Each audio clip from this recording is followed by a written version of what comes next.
박지현, 김상아입니다. 네,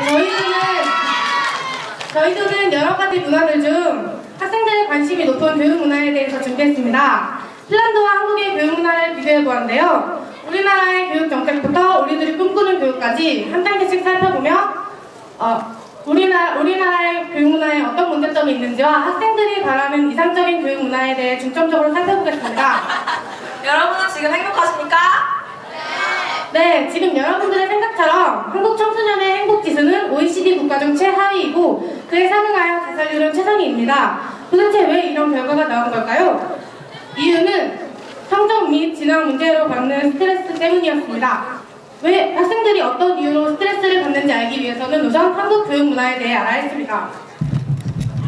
학교 전체 분위기나 수업에서조차 경쟁적인 분위기가 확산되어 있다는 사실이 대표적인 예가 되겠습니다. 두 번째로 위축되는 꼴찌. 자, 여러분이 시험을 못 봤습니다. 꼴찌예요. 집에 가서 부모님께 엄마 나 시험 성적이 2판 고문 합판이야. 피가 뭐가 됩니다. 고금합니다. 라고 말한다면 어머니께선 이런 표정을 지으시겠죠? 아니 꼴찌는 피자도 못 먹습니까? 꼴찌를 부정적으로 보는 사회적인 인식들, 그러한 인식들로 인해 공부 이외에 무한한 재능을 가지고 있는 학생들의 마음속에 재능을 발견하는 기쁨 대신 열등감이라는 쥐약이 심겨지게 되는 것입니다. 마지막으로 결과를 중시하는 사회적 분위기. 평소 공부를 열심히 하던 배양. 우리 딸 공부 너무 열심히 하는 거 아니야? 우와 얼굴 쉬었네. 시험 전날도 사과정역에서 곱창집 탐방을 하고 온 조양. 나 이년아 지금 배고파 장식품이야? 이거 그만해. 다음이요 이거 공부 중이요. 시험이 끝나고 성적표가 나왔습니다. 열심히 했던 배양은 점수가 떨어져 어머니께 꾸중을 듣는군요. 이게 뭐야 이게? 저 공부하는 거야? 공부 때려쳐! 특신이 들려 성적이 오른 조양은 부모님께 칭찬을 받습니다. 아이고 우리 딸 배고밥 나 닮아서 참 이뻐. 야 이거 가져가는 거야? 과정은 보지 않고 결과만 중시하는 우리 사회, 가정에서 확인할 수 있었습니다. 다음은 핀란드의 교육 정책. 우선 많은 국가들 중 핀란드의 교육 문화를 우리 교육 문화와 대조시킨 이유는 본의 아닌 학생을 목적으로 한 교육 정책 때문이었습니다. 지금부터 학생들이 선호하는 핀란드의 교육 정책에 대해 말씀드리겠습니다. 첫째, 핀란드에서는 경쟁 위주의 수업을 금지하여 함께 즐겁고 모두가 발전하는 이른바 가치의 가치를 몸소 실천하고 있습니다. 두 번째로 꼴찌들은 부끄러움을 느끼지 않습니다. 핀란드의 수학 열등반 학생에게 수학을 못하는 아이들만 있어서 수업에 들어오기 창피하지 않냐는 한 질문에 돌아온 대답은 나는 수학을 못하지만 각자 못하는 과목이 있기 때문에 부끄러움을 느낄 필요가 없다 였습니다. 마지막으로 핀란드에서는 시험을 보다가 자신이 모르는 문제가 나오면 선생님께 질문하고 또 선생님은 이리저리 돌아다니면서 아이들의 문제 해결 접근 방식을 알려줍니다.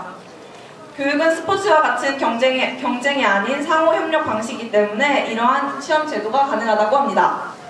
다음으로 핀란드의 교육 실험에 관련한 영상을 시청하시겠습니다.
네, 경쟁은 경쟁을 낳아 유치원생까지 경쟁에 휘말리게 된다는 말이 참 인상 깊습니다. 이 두 나라가 미래에 어떤 방향으로 변화하게 될까요?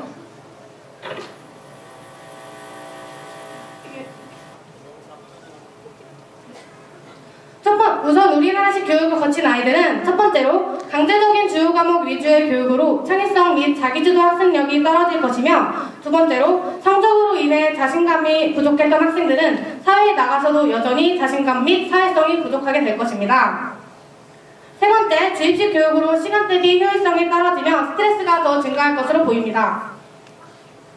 다음 핀란드의 교육 과정을 거친 학생들은 우선 선택적인 수업으로 열정적인 참여는 물론 뛰어난 학습 효과를 얻게 될 것입니다. 두 번째로 성취도가 표기되는 성적표로 학습 흥미 유발 및 성취감을 향상시킬 것입니다.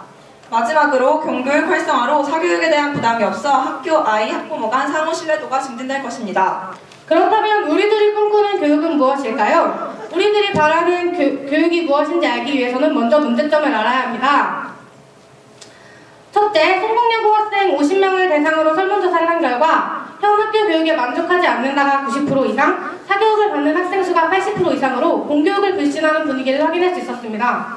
둘째, 부모의 경제력이 자녀의 인생을 좌우하는데 크게 영향을 미친다는 연구 결과에 따라 상위 계층 자녀가 질 좋은 사교육을 받으며 더 명문 대학에 진학할 확률이 높아진다는 것입니다. 그 외에 졸업장이 학생들의 진로에 결정적인 역할을 하는 현상이 증가하고 있고 학교 교육이 정치화되는 현상 또한 문제가 되고 있습니다. 결국 현재 우리 학생들이 바라는 이상적인 교육은 첫째, 학생들끼리 서로 경쟁하는 살벌한 분위기 대신 토론식 교육을 하여 도와주며 같이 발전하는 분위기를 만들어 봅시다. 둘째, 창의적 체험활동. 그저 이름만으로 끝나는 것이 아닌 진정으로 학생들이 무언가 가치 있는 것을 발견할 수 있는 시간이 되었으면 좋겠습니다. 셋째, 국영수에만 매달리는 것이 아닌 다방면적 교육을 통해 학생들의 잠재력을 키울 수 있도록 도와주는 건 어떨까요? 네, 핀란드의 교육 정책들은 단지 헛된 희망이나 망상이 아니었고 실제로 적용되었으며 그 새로운 생각으로 빛을 보았습니다. 우리도 현 교육 제도의 문제점을 탈피하여 혹은 그러한 문제점들을 보완할 수 있는 새로운 교육 제도를 도입하는 등 우리가 원하는 세상을 만들어가야 합니다. 그러기 위해 세계적인 여성 리더가 되어 문제점은 강력히 비판하고 미래를 위한 발전을 위해서는 10발자국 앞서 나갈 수 있는 송곡인이 됩시다. 네, 이상 석캔디조였습니다. 감사합니다.